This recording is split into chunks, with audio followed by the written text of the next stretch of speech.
चलिए आज हमने लिया है एक बड़ा ही इम्पोर्टेंट क्वेश्चन सेट जो एक पहला चैप्टर है क्लास 11th का। और उस चैप्टर से एक बहुत ही इम्पोर्टेंट क्वेश्चन बनता है जो कि अक्सर पूछा गया है, ये पूछे जाते रहे हैं, लेकिन ये पूछा गया है रुड़की जो कि एंट्रेंस एग्ज़ाम होता है एक रुड़की का इंजीनियरिंग के लिए। तो उसमें 91 में ये क्वेश्चन आया हुआ है, तो इसी के बारे में आज हम लोग बात करेंगे। वैसे ये क्वेश्चन है तो बहुत सिंपल, लेकिन डेफिनेटली इसी तरह के क्वेश्चन पूछे जाते हैं एग्जाम्स में जो कि ट्रिक हो थोड़ी और बहुत आसान हो, ज़्यादा समय ना लें, ज़्यादा टाइम टेकिंग ना हो, क्योंकि लिमिटेड टाइम मिलता है एग्जाम्स में। तो इसी क्वेश्चन के बारे में हम लोग बातचीत करेंगे आज। तो कैसे देखा जाएगी, कैसे सॉल्व किया जाएगा। तो सॉल्व करने के लिए करना क्या है, अगर हम इसको वेन डायग्राम से सॉल्व करें तो बड़ी ही आराम से सॉल्व हो जाता है, बहुत ही सिंपल तरीके से सॉल्व हो जाता है। तो हम लोग उसी मेथड का यूज़ करने वाले हैं। तो वेन डायग्राम का एक बहुत ही बेस्ट एग्जाम्पल ही कह सकते हैं, जिसको बहुत ही सिंपल वे में इस डिफ़िकल्ट क्वेश्चन को, काफ़ी उलझाने वाला क्वेश्चन है, कितने ईजी वे में सॉल्व किया गया है। तो आइए देखते हैं उसका बेस्ट एग्जाम्पल। तो करना क्या है इस क्वेश्चन में। तो फर्स्ट ऑफ ऑल हमें पहले क्वेश्चन हम समझ लेते हैं क्या है। तो अगर क्वेश्चन देखा जाए तो क्वेश्चन में मेंशन है कि यहाँ पर एक टाउन है, टाउन में 10,000 पीपल रहते हैं, टोटल 10,000 कुल मिला के लोग हैं, फैमिलीज हैं, बल्कि लोग नहीं हैं बल्कि फैमिलीज हैं। इतनी 10,000 फैमिलीज है, ध्यान देना है, यहाँ लोग नहीं है। लोग तो डेफिनेटली उसके 2 गुने 3 गुने होंगे करीब करीब। तो अब उसमें हो क्या रहा है कि यहाँ 40% फैमिलीज ऐसी हैं जो, मतलब यहाँ 3 तरह के न्यूज़पेपर्स लिए जाते हैं। 3 तरह का न्यूज़पेपर लिया जा रहा है, और वो 3 तरह से कौन कौन से डिफरेंट टाइप के न्यूज़पेपर्स हैं, ए है, बी है और सी है। ये 3 तरह के न्यूज़पेपर्स उस टाउन में आते हैं। और कुछ ऐसे भी लोग हैं जो कि कोई न्यूज़पेपर नहीं लेते, लेकिन जो भी लोग लेते हैं वह इन्हीं तीनों में से कोई न्यूज़पेपर लेते हैं। या कुछ लोग हो सकता है 2 तरह के न्यूज़पेपर ले रहे हों, या कुछ लोग तीनों तरह के न्यूज़पेपर लेते हैं, ऐसी भी सिचुएशन है। तो अब हम ये देखेंगे कि यहाँ पे जो 3 क्वेश्चंस पूछे गए हैं, लास्ट में पूछा क्या गया है। पहला क्वेश्चन है कि फाइंड आउट करना है कि कितने फैमिलीज ऐसे हैं जो सिर्फ और सिर्फ ए न्यूज़पेपर लेते हैं, वो बी नहीं लेते, सी नहीं लेते, या कुछ और कोई और नहीं लेते, सिर्फ और सिर्फ ए लेते हैं। कितने ऐसे हैं जो सिर्फ और सिर्फ बी लेते हैं, और कितने ऐसे हैं जो कि ना तो ए लेते हैं, ना बी लेते हैं, ना सी लेते हैं। तो ये क्वेश्चन एक बहुत सिंपल सा क्वेश्चन है। तो अब इसको सॉल्व करने के लिए करना क्या है, तो स्टार्ट कहाँ से करना है। तो फर्स्ट ऑफ ऑल हम इस पूरे क्वेश्चन को समराइज करेंगे, शॉर्ट में लिखेंगे। तो स्टार्ट करते हैं। तो फर्स्ट ऑफ ऑल अगर हम देखा जाए तो टोटल जो फैमिलीज हैं वो हमारी जो पॉपुलेशन है, तो पॉपुलेशन को मैं पीछे शो कर रहा हूँ जो कि है 10,000। तो मैंने यहाँ मेंशन कर दिया 10,000 पीपल हैं टोटल जो कि वहाँ रहते हैं, ये पॉपुलेशन है। अब न्यूज़पेपर ए कितने लेते हैं, तो ए लेने वाले लोग कितने हैं, वो हैं टोटल 40% इस पॉपुलेशन का। तो अभी 40% में ही हम चलते हैं। इसके बाद बी न्यूज़पेपर लेने वाले लोग कितने हैं, बी लेने वाले हैं 20% फैमिली जो है बी न्यूज़पेपर लेती है, और सी न्यूज़पेपर लेने वाली फैमिली जो है वो है ये 10% ऐसी फैमिलीज है जो न्यूज़पेपर सी लेती है।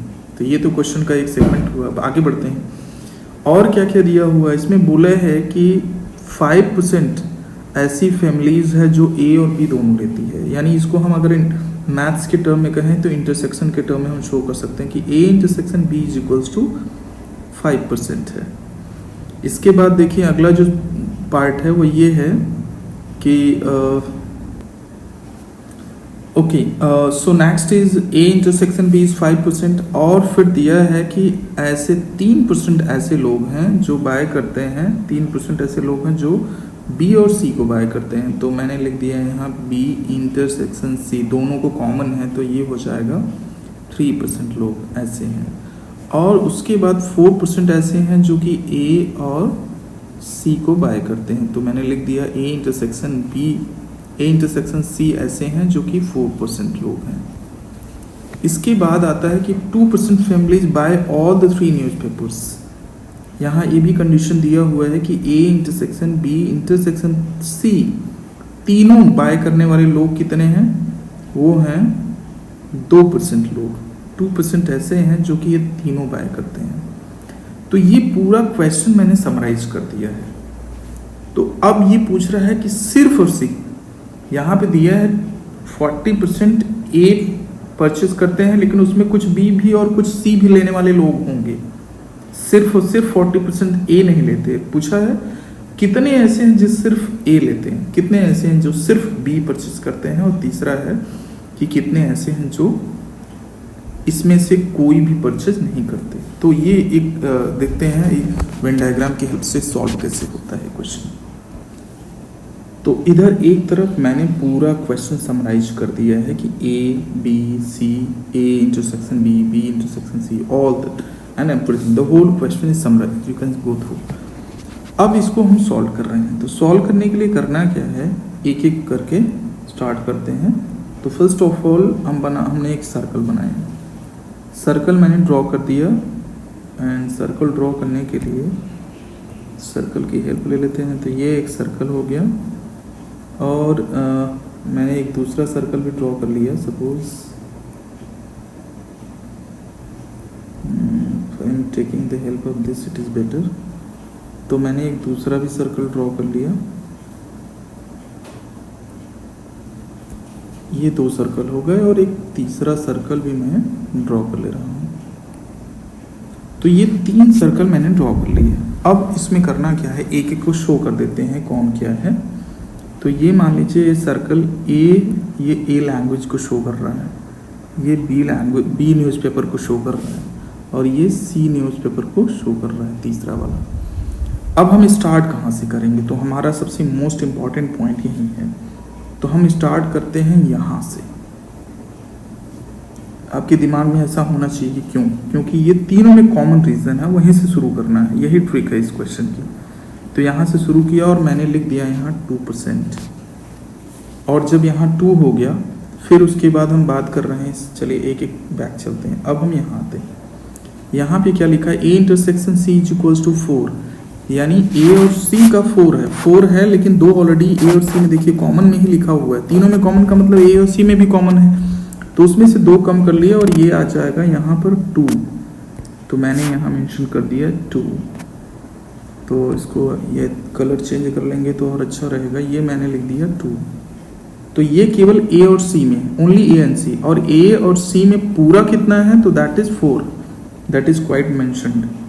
अब हम आगे बढ़ते हैं, और अगला हमारा पॉइंट होगा कि हम ये देखेंगे कि A और B में कितना है। तो A और B में कुल कितना है, A B में कुल दिया हुआ है 5%। तो 5% है, लेकिन यहाँ 2 ऑलरेडी मेंशन्ड है, तो हम यहाँ क्या लिखेंगे, सिर्फ 3। और ये सिर्फ A और B में है, और ये A और B में कुल कितना है, तो कुल 5, लेकिन वो 2% C में भी कॉमन है, यानी A B C तीनों में कॉमन है। तो सिर्फ A और B में कितना कॉमन है, दैट इज 3%। अब हम B और C की बात कर लेते हैं। तो B और C में कितना है कि टोटल 3% है, तो 2 यहाँ मेंशन है, तो हम यहाँ मेंशन करेंगे 1%। अब इसके बाद स्टार्ट करते हैं कि A की बात की जाए। तो A का कुल, अगर हम ये सर्कल देख रहे होंगे, तो रेड वाला जो सर्कल है पूरा देखे तो उसमें 3 2 5 2 7% ऑलरेडी लिखा जा चुका है, और कुल हमें कितना लिखना था, 40%।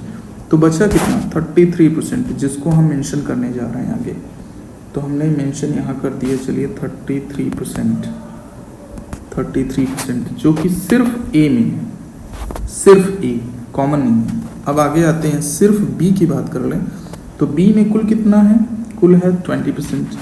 कुल 20% है, तो यहाँ पे कितना लिखा जाए। अब देखिए B जो हमने एक सर्कल बनाया हुआ है, इसको देखें अगर, तो 3 to 5 1 6% तो ऑलरेडी लिखा गया है। 20 में से 6 हटा दीजिए, सो नाउ 14% यहाँ मेंशन कर दीजिए। नाउ C की बात अगर करें, तो C में टोटल 10% है, और आप देख सकते हैं इस सर्कल में तो 5% ऑलरेडी लिखा जा चुका है। अब यहाँ सिर्फ 5% और मेंशन कर देते हैं। तो अब मैंने सारा कुछ यहाँ समराइज कर दिया है। अब बस कुछ ही स्टेप्स बचे हैं, जो कि आंसर अब मिल जाएगा। तो अगर हम एक एक करके सॉल्व करते हैं, तो अगर हम फर्स्ट पार्ट को सॉल्व करना शुरू करते हैं, फर्स्ट पार्ट, तो फर्स्ट पार्ट हमारा क्या था? फर्स्ट पार्ट यही है कि ए, ओनली ए में कितना, दिस इज द क्वेश्चन कि ओनली ए में कितना। तो ओनली ए में एकदम सिंपल सा दिख रहा है कि 33% जो ब्लू से लिखा हुआ है, 33% ऑफ व्हाट? 10,000 फैमिलीज। तो 33% ऑफ 10,000 हमने निकाल लिया और हमारा आंसर डायरेक्टली आ जाएगा 3,300 and this is the answer. अब दूसरा स्टेप, दूसरा आंसर क्या है? Only B, only B, only B, C, only B मतलब 14%, 14 लिखा हुआ है केवल बी में, तो 14% ऑफ 10,000, तो 14% of 10,000 is 1,400, very simple. And the last one, third one is what? Third one is none. None means what? So first of all, for that what you are going to do, you are going to draw a circle, I mean sorry, not circle, a rectangle you are going to draw to show this is what I had drawn. अब इसमें अगर देखा जाए तो क्या होने वाला है, मैंने यहाँ मेंशन भी कर दिया है, ये यू है, यूनिवर्सल सेट को मेंशन शो कर रहा है। ये पूरा 100% है, ये यूनिवर्सल सेट को मेंशन किया है मैंने, और ये पूरा 100% है। अब हम यहाँ पे सारा का सारा अगर ऐड करें तो येलो से 2 लिखा है जो तीनों में कॉमन है, वाइट से देखिए 3 1 4 4 आई मीन 4 + 2 6 6, और फिर येलो ऐड कर लिया जाए तो आ जाएगा। तो अगर हम यहाँ से टोटल परसेंटेज ऐड करते जाएं तो हमें टोटल कितना मिल रहा है? अब 100 टोटल है, उसमें से ये परसेंटेज हम माइनस करेंगे, तो हमें क्या करना है?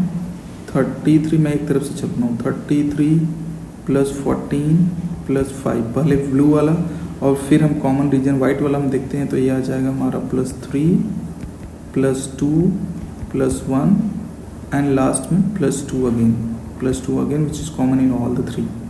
बस इतना हमें लिखना है। तो हम क्या करेंगे? हम इसको पूरा ऐड करेंगे, तो ऐड करने पर, तो पूरा ऐड करने के बाद हमें जो मिलता है वो मिलेगा 100 - 60, और 100 - 60 मीन्स व्हाट? That is 40। तो 40 व्हाट परसेंट? 40% लोग ऐसे होंगे जो कि ये तीनों सर्कल में से कहीं ऐसी फैमिली जो कि कोई न्यूज़पेपर नहीं लेती है, तो उसको आपको मेंशन करना होगा कहीं। ये 40% मैं बाहर मेंशन कर दे रहा हूँ क्योंकि वो इन तीनों का हिस्सा नहीं है। तो यही 40% ऐसी है जो कि कोई न्यूज़पेपर नहीं लेती है। तो इसका मतलब 40%, अगर हम उनके फैमिलीज़ को निकालना चाहें कि कितनी ऐसी फैमिलीज़ हैं, ये तो परसेंटेज में दिया हुआ, तो 40% of what? 10,000 and that is 4,000। तो ये क्वेश्चन सॉल्व हो गया। बस यही करना था आपको। 3 ऐसे क्वेश्चंस थे, 3 इसके पार्ट्स थे जो कि फाइंड आउट करने थे। तो with the help of this Venn diagram ये बहुत ही आसानी से सॉल्व किया जा सकता है, क्योंकि क्वेश्चन थोड़ा बड़ा है लिखा हुआ, तो इसको समराइज करना थोड़ा सा मुश्किल हुआ, थोड़ा लंबा लगा। उसको बस समराइज जैसे ही होता है, क्वेश्चन का आंसर निकालना तो कुछ भी नहीं है, बहुत सिंपल है। जैसे ही आप इसको अगर समराइज करके लिख लेते हैं इस डायग्राम के फॉर्म में, then after that getting its solution is very very simple. Okay, तो you watch twice at least and try to solve it by your own. Thanks for watching.